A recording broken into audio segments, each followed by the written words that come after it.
Tonight, grief and anger on the streets of Tel Aviv after the bodies of 6 young Israeli hostages were recovered from Gaza, including American Hersh Goldberg-Polin. The IDF says they were executed by Hamas in a tunnel underneath the city of Rafah as Israeli troops were closing in. Prime Minister Benjamin Netanyahu saying, "I was outraged to the depths of my soul by the horrific, cold-blooded murder of 6 of our hostages."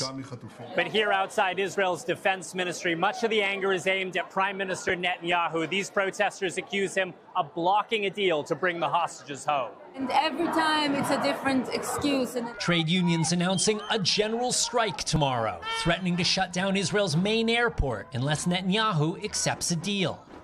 Among the hostages killed, 40-year-old Carmel Gat. Her cousin Gil tells us the leaders of both Hamas and Israel are responsible for her death. These leaders are to blame, and the terror organization is to blame, and the government that decided to sacrifice the lives of the hostages, they're all to blame.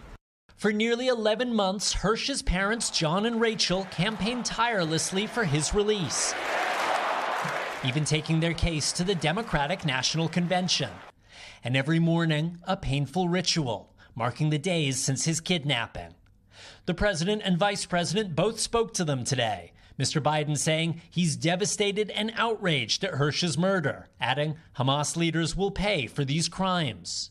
Hersh turned 23 just days before October 7th, when he was kidnapped from a music festival, his arm partly severed by a Hamas grenade. Since then, his parents' only glimpse of their only son was this hostage video released in April.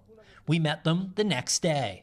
I mean, painful is too small of a word of what it's like for any parent. Hersh's family always urged compassion for civilians in Gaza, where a vaccination campaign is now underway to stop the spread of polio in children. How do you stay hopeful? Well, we say all the time, hope is mandatory. We have been remaining hopeful and optimistic this entire time, willing ourselves to believe that he is alive and that he is coming back. And Raf joins us now. So, Raf, what else do we know about the remaining American hostages? Hallie, there are still 7 U.S. hostages in Gaza. 3 of them are confirmed dead. The other 4 are believed to be alive. And Hersh Goldberg-Polin will be laid to rest tomorrow in Jerusalem. Hallie.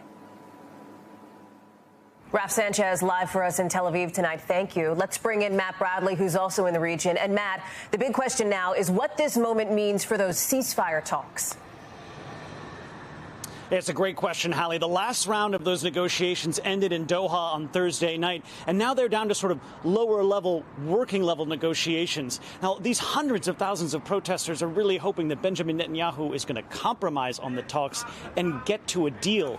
They think, a lot of them, that the murder of these 6 hostages has vindicated something they've been saying all along, that Netanyahu's strategy of trying to free the remaining hostages through military pressure just isn't going to work. And they have the numbers to prove it, because so far only 8 hostages have been freed through military incursions, and actually more than 100 were freed during the last week-long ceasefire in November. Hallie? Thanks for watching. Stay updated about breaking news and top stories on the NBC News app or follow us on social media.